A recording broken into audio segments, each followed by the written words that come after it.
me! Now, don't take videos of me! Now, don't take pictures of me! Welcome to another video. If you're new here, my name is Dana, and I like to solve Rubik's Cubes. If you also like this, or you're interested in seeing other content, make sure to bop the like button, or maybe give the subscribe button a high five. Obviously, I don't have anyone a high five, so I'm just clapping with myself. But yeah, this documentary, it's called The Speedcubers, and it's out on Netflix, which is absolutely incredible. And if you've never cubed before, this is really a big milestone for us because cubing is hasn't really been in the mainstream. So this documentary is really exciting, and I think I'll have an interesting perspective on it because I know both of these cubers. I'm very good friends with them, and in general, just a lot of people in the cubing community. So I'm really interested to see in how Netflix sort of captures their journey, sort of tries to spin the story and other aspects of the documentary. And I'm also interested to see, as obviously I'm a female speedcuber, we tend to be not underrepresented, but a small portion of the cubing community, so I wonder if they'll try and do anything with that. Other than that, I hope you enjoyed. Let me know if you guys want to see more reaction videos, and let's get on to the documentary. Super excited. Honestly, I've been cubing for 10 years, and this is the first thing that anything like this has ever happened before. All right, let's get on to it. Ooh, yes, the Netflix logo. Netflix original documentary. I feel like I should turn the captions off. Is that Patrick? Nope, that's Mats. Yeah, this is from Warm Up Sydney. Yeah, I think it'll just also be interesting because obviously Netflix is a huge platform, and I'll be able to know a lot of people in this documentary, so it'll be interesting to see, like, that's Max, for example.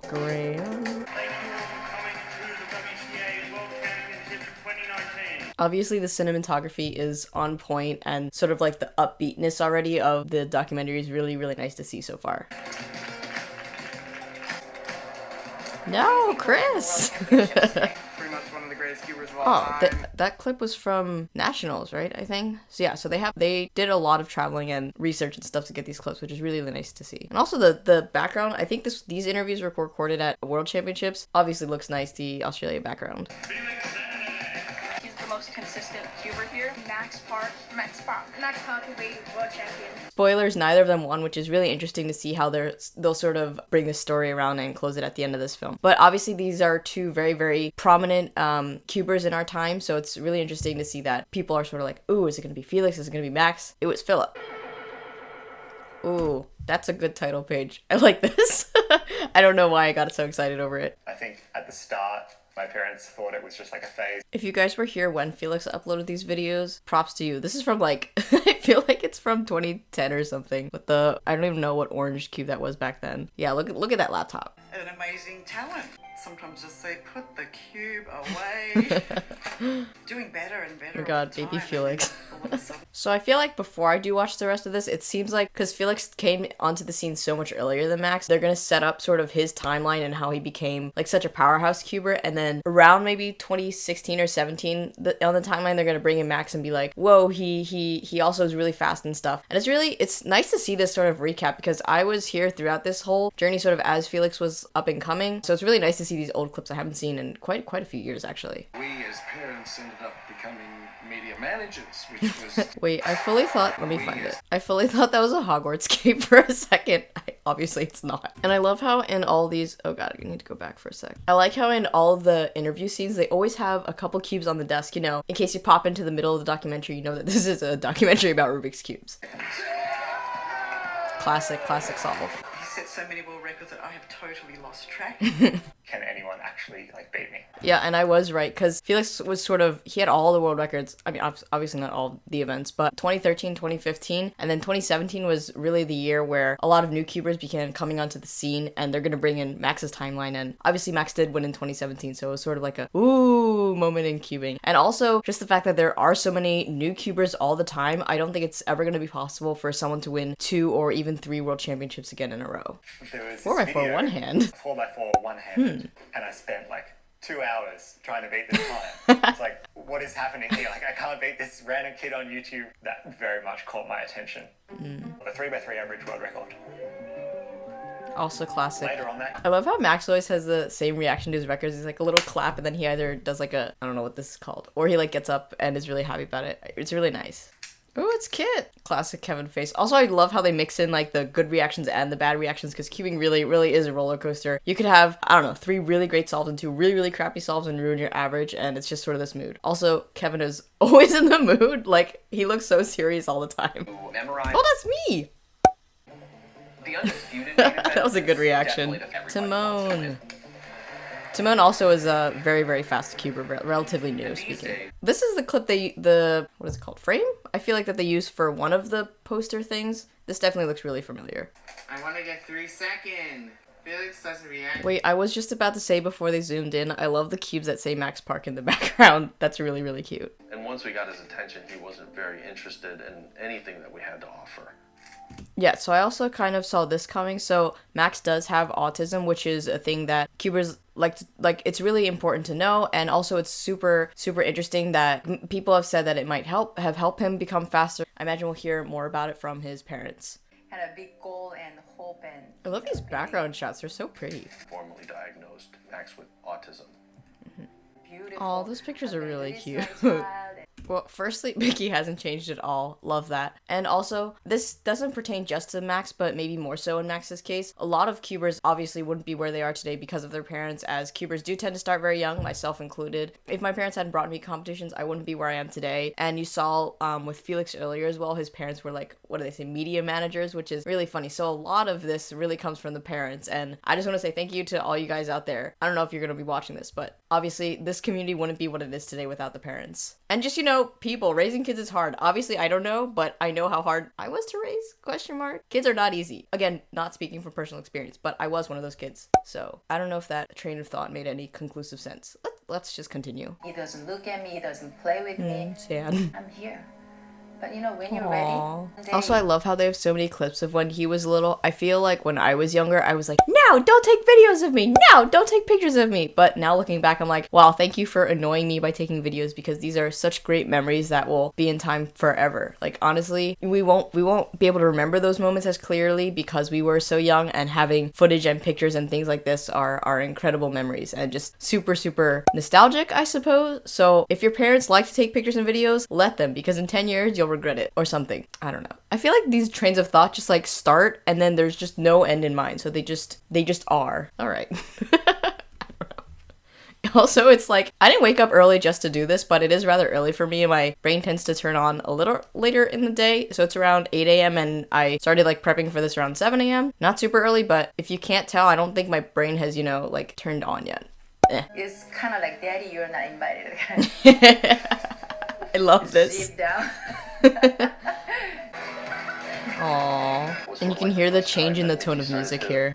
Trust fall. Oh, this is so cute. We had a Rubik's Cube in the house, so he just wanted to solve. Oh, I also just subtly noticed this. The two, what are they? The trophies in the back. I think those are from World Championship 2017. The big cup on the back and the side, and those smaller plaques on the left. Oh, there's another one in the middle there. Those are from Nats, I think. The big one, I think, was Nats 2019. I'm unsure. And also, yeah, the fact that they're talking about, obviously, I feel like it's pretty well known, but Mickey learned to solve the cube and then taught Max, which I think is really interesting. Ah, yes, remember when we didn't have cube covers? This is what we did. Everything to teach pointing. Pointing. You know that meme that's like, pointing is rude? That's what I thought of. First place, we have Max Park.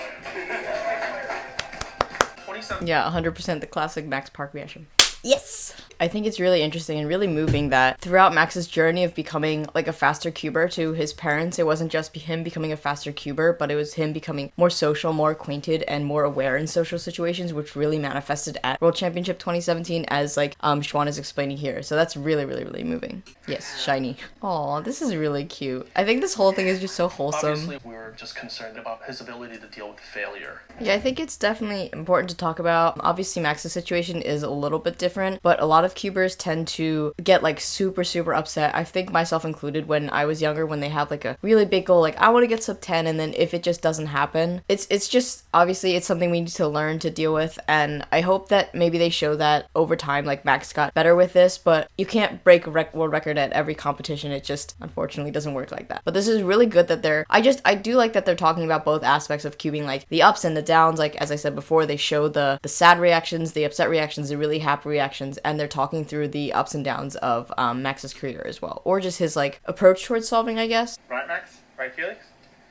No, right Felix. Take one. Oh my god, this is, wow, such a throwback, because now Max is obviously taller than Felix. I do love how this story in cubing and the way they're bringing it around has sort of come full circle, because it's sort of, if you look at the timeline, it's Felix starting in, I don't actually know when his WCID is, 2009? 8-ish? Something like that. And like sort of being a powerhouse throughout, and Max coming onto the scene here and like sort of idolizing Felix, and then they meet 4 years later where Max beats Felix. It's really, really like, that's not really a circle what I just did, but it comes full. That was a heart that I just did. Circle. The classic little ring thingies around the karaoke mic. This is really cute. I do like this, the way that they're, because obviously they're like rivals or whatever in the cubing community, but in the cubing community there's not a lot of hard feelings. Most people who are rivals are also really, really good friends, as they do show here. It's sort of a really uplifting. I'm sitting down, but I'm still waving my arms around a lot. So we are just, I like waving my arms around. But yeah, it's a really uplifting community, and it's really, really friendly. There's no like real like rivalry, whatever that means. Because Felix does it. I love that. Classic opera house shot. You have to pay rent. You have to find a I love that partner. that's the first thing you have to said. buy ketchup. I mean, there's all these Yes, things. ketchup. I love ketchup. But yeah, a lot of cubers, as they tend to get older, I mean, all cubers get older, obviously. As they get older, they tend to not be as competitive. Felix obviously is one of the ones that stands out, because you do have to pay rent, buy ketchup, buy milk, buy other things, and, you know, be a functioning adult in the real world. Was that a reindeer on his TV? I do like this sort of low-key conversation, but I definitely feel like it was somewhat scripted. And also the fact that they were probably like, go sit over there, we're gonna put a mic over your heads and talk, say these things. I don't know, it's interesting though, and I do like more nonchalant sort of conversations. Max is the king. 2016 was Max is the king. Holds every world record. Yeah. Passive He's just the aggression. best at everything. No, I'm just kidding. Ooh, that is a really nice place. Really nice view. I miss you too a lot. Oh, this is cute. I also like how they're wearing the same jacket. I feel like, I don't know, maybe they're just the same color. Obviously, clothes come in the same color, but different styles. We're just play. Eat your vegetables, Yes, because Felix and eats right. vegetables. Hang on. It could be whatever happens on the day. Yeah, I was at that competition where Felix won, and it was a big deal, obviously. And I think in this day and age, 3x3 is such a volatile event that all the powerhouses can sort of, it's honestly up for grabs whoever's gonna win. And like at the World Championship, there were honestly probably 10 people that could have gotten first, and it just happened to not be Felix or Max, it was Philipp. Quack. No, that's not what those birds make the sound of. I don't know. They've got like the pump up music. I don't know if that's how you say it. Ando. Smiling too much. Holy guacamole. Holy guacamole. No, he's not I can hear Keaton, but I can't see him. Jeepers creepers. Can't believe it. Jeepers Creepers? Yeah, Max really dominated this competition. Oh, didn't they use this shot earlier when they had the Speedcubers font or on screen? It's just a really nice view-ish place to look out of. I'm at a loss for English. Okay, Oh, the finals everybody. room. This is a 1, cute 2, picture. 3. I like this. Come on, Bill. Okay. First female 3x3 finalist at the World Championships since 2003. Please welcome the Yes. bosses, Juliet. Yeah, this was also really, really big. Juliet made it into finals, which, as the announcer said, is the first time a female has made it since 2003, which is absolutely incredible. It was amazing to watch, the whole final. And this is a really nice angle, actually. I like this shot. I don't remember if they used, like, the same music for everybody, but I think everyone had, like, the generic copyright-free music when playing when they came up.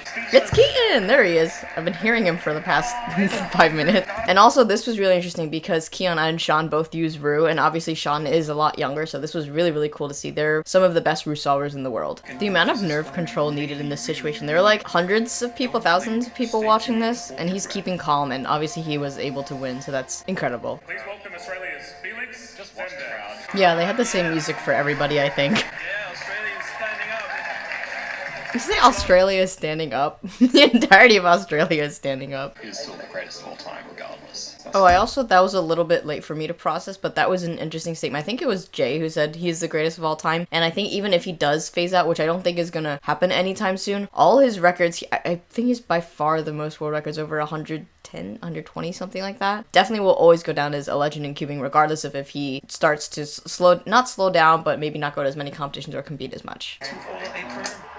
Oh. Yeah, so if the cube is over 45 degrees unsolved, as you can see here, this right layer from our point of view is unsolved, so that gives you a 2-second penalty, which makes this 7, which already wasn't too great for him, a 9, because math. With a Or 90-degree off, they just one explained it. off, Got the okay, epic that's- music playing. We're officially in a new era of cubing. I wonder how they got the audio for this. That was really clear. Is that a yellow dinosaur? I want to know where that came from. What's the story with that? Aw, this is really cute. Again. I love that. When you're gonna compete, you're gonna get a lot of world records. Yes, generic background music. So he's already won the 4x4, the 5x5, the 6x6, the 7x7, and one-handed events. Don't blink.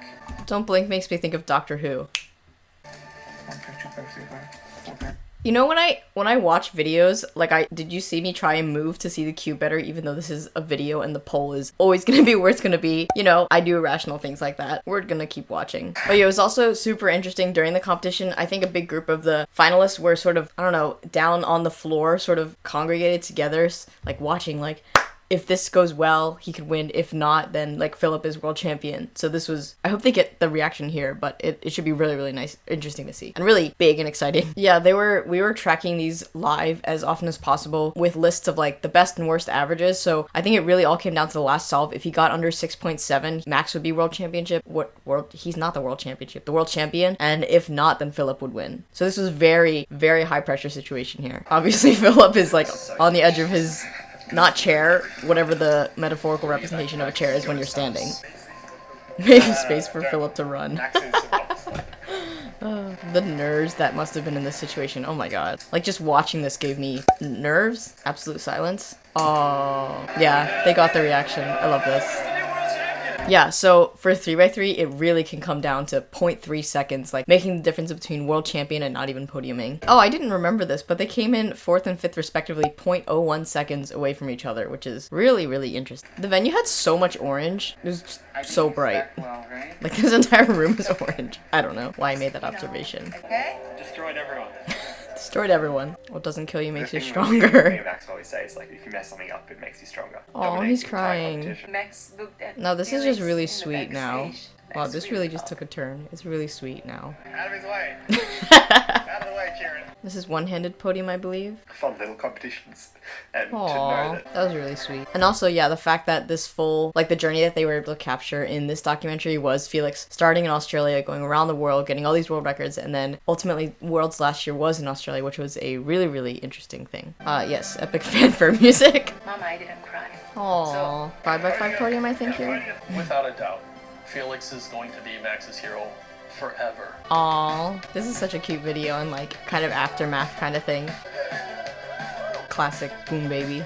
Wow, 10 years. Wow, that's also a really, really monumental fact. Okay, so that was the Speedcubers documentary. I haven't watched it before. I have been waiting this for, oh my god, English is really, really hard sometimes. I have been waiting for this for a long time because I knew they were filming it back when I was in Australia for these competitions. So it's really nice to see the product of that. And overall, my impressions of this are really, really positive. I do love how the timelines themselves sort of fit perfectly and the way they demonstrated, again, this is not a circle, but Felix's timeline sort of like starting out in 2010, Max coming onto the scene, and then them meeting up again in Australia, which is really monumental. And of course, I also love the development of Max, like as a person that they were able to show. Obviously, autism is something that his parents and he have learned to work with, learned to make the best of, and he has learned so much, like in social situations. He's much better now than he used to be, and as his parents talked about that, that's honestly the biggest win for them, which is really, really, really cute. I do think, honestly, the only thing I would be able to say bad about this is I wish they had done a little bit more about the speedcubing community in general. Obviously, the focus of this documentary is Max